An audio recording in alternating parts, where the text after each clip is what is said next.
Hey guys, I hope you all are doing well today. I'm just out for a run. I woke up, read for about an hour, and did some meditation. Now I'm out for a run. It's raining a little bit, but it should be fine. And I wanted to do a video. I haven't done a video in a little while, but I wanted to do a video on a topic that's been on my mind for a few weeks now. And it's just about the trip that I was on this past summer, cycling across Canada. It's just such an amazing trip, and I wanted to thank people that just supported me along the way and were commenting on my photos on Instagram and Facebook and cheering me along. It was really quite nice to just get the recognition of what I've done to make that goal a reality, and it was awesome just experiencing it the whole way as well. Some really sweet highlights of the trip were just interesting points and stories of the trip. I remember about 6 days in, day before my first rest day, and I was just so knackered. And even the next day on my rest day, I was worried that I was not going to be able to go forward. I still wanted to, though there were still some thoughts on, still wanted to go through, but I was worried about my recovery. The next day I knew I had 140 kilometers ahead of me, and then the next day was my planned biggest day of the trip of 300 kilometers, and that ended up being about 315. So went through the next day, felt all right, and even the next day that the 300 kilometer day was planned, I was nervous, and I knew I had to get up at about 4 in the morning, but it went through, and the next few days took it easy in the prairies. And it's just, you never know how things are going to go. You just got to stick with it, and somehow things usually turn out okay. I tried to pick a quieter road, but there's going to be some cars I think coming through, and I'll probably be switchbacking a few times. And that was quite an interesting point of the trip. And as I got further along in the trip, it was just really awesome just thinking of what I went through to make the trip a reality. I figured out what I had to do. I thought of a goal, asked what it was going to take to do it, what I was going to have to do, and then what I was going to have to sacrifice. And one of those things was living out of my car to save money for the trip, even though I'm still pretty broke. So I started living out of my car last December to make it happen, and thinking of those memories and some of the hard days later in the prairies and in Ontario made it more motivating to push through and complete those days. Another really awesome part of the trip was getting to the festival, the Woodstock Fruit Festival that I was cycling to. I had dreamed that I was going to get some recognition there, which is really awesome that I did. I was in contact with one of the coordinators, Ann Osborne, though I had no idea that she, I didn't know when I arrived if Michael knew, the founder of the festival, and was hoping he was going to find out. And when I arrived there, the day of the registration, I found him, said hi, introduced myself, asked where I was from, and that just led to me being brought up on stage in front of 600 people, which is really, I was over the moon. I mean, I probably looked a bit uncomfortable on stage, which I certainly was, but it was so freaking sweet, just so awesome, be up there with Michael. And I know that he's gone through some serious races as well, being a Praetorian ultramarathoner, and getting recognition from him is pretty cool. And then just the following day, I must have had 50 people or something come up to me, just asking me about the trip, and a lot of them can't really relate to what I went through, but it's cool to have an inspiring effect on those people. And there are another number of people there that did cycle to the festival, and some of them are pretty decent distances. I think one was about 800 kilometers, which is certainly pretty solid. And to some of those people that I could relate to more with, it was cool to have a more inspiring effect on them, telling them what I did to make it become a reality, and gives them an idea of, you know, what some people are willing to do to see a goal come through. So that was really cool, talking to lots of people all throughout the week. I got a lot of attention, which is nice. Just feels good to have that recognition, certainly.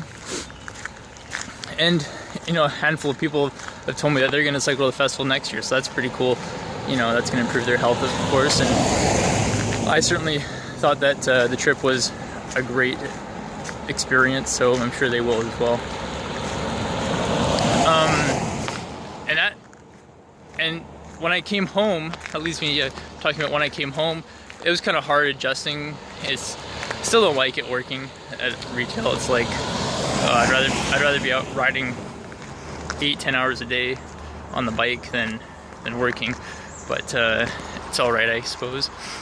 But it was still just hard thinking, like, just not just this trip, but the past couple years of what I've accomplished since eating more plant-based. You know, like that year that I completed my triathlon, before I was plant-based, I knew certainly something was wrong with my diet.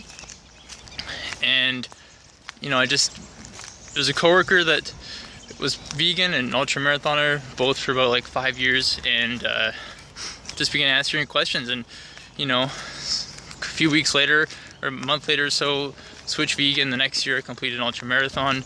And then this year, or last year, I started living on my car to see this become a goal. And I'm all right now, but I guess there's certainly a few times where it was a bit overwhelming and a bit emotional, because it's like, you know, people say you're inspiring, but even to myself, it's like wow, it's so, like, you know, I couldn't imagine eating it or completing these things on the diet that I was eating beforehand. And also, it's not just the diet, but also knowing the tools that it takes to see a goal become a reality.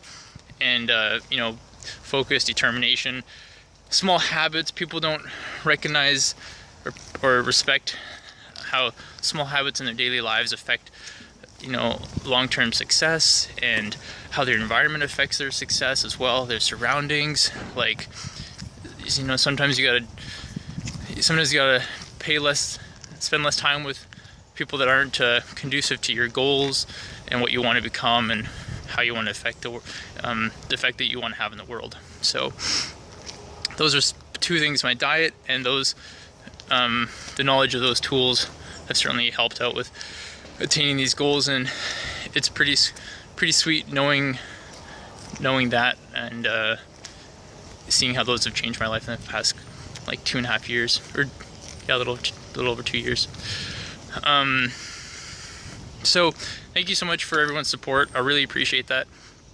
Now, the next thing I wanted to talk about was that you know, thinking that I would rather spend 8-10 hours, 12 whatever hours a day on the bike as opposed to working. I pretty much started thinking that as soon as I got to the festival. I was like, oh, I don't want to go home and work, and I would rather be on the bike again. Though I certainly did need a break, I pretty much immediately started thinking about next year's goal and thinking, oh, what could that be? And the idea of cycling to the festival I thought was really sweet, and I love that. And I am thinking that cycling to the festival again, but cycling across America next year would be even better. And thinking of ways that I can make it better.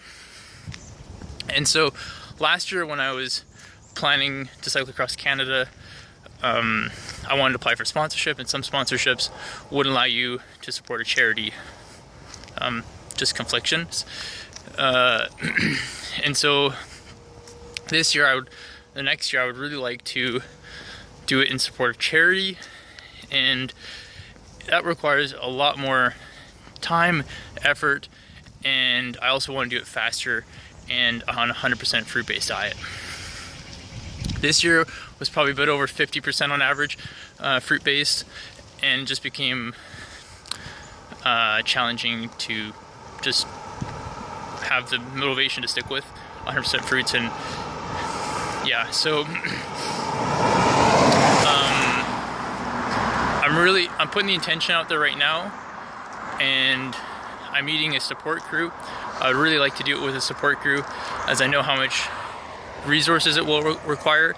I would like to raise a significant amount of money for a charity, and I was thinking of, I've been researching a number of charities, and some of the things I'm looking for are things that when I was younger, I always wish I was in sports, and knowing the effects that plant-based diet has on other people's lives, I'm looking for charities that are combining those two things.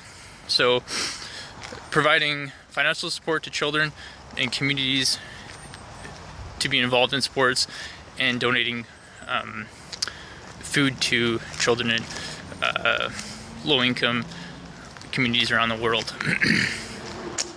So some of the things that your support's really appreciated for this endeavor, but if you're wanting to join me, it would be really great if you've got some cycling experience, you've had experience being crewing someone before or a group before, perhaps you've got touring experience.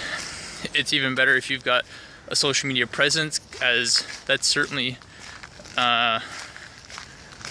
pretty important to gaining virality and spreading awareness for a cause and raising money for a charity. So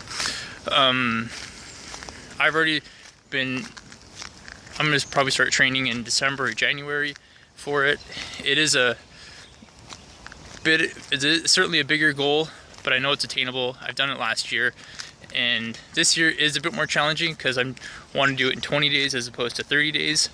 So it's ups my 190 kilometer day average to about 260, but I know how to train for it, and I know I can do it. So if you want to join me, comment below, message me, or just reach out and show your appreciation. So thanks for watching, guys, and I will talk to you later.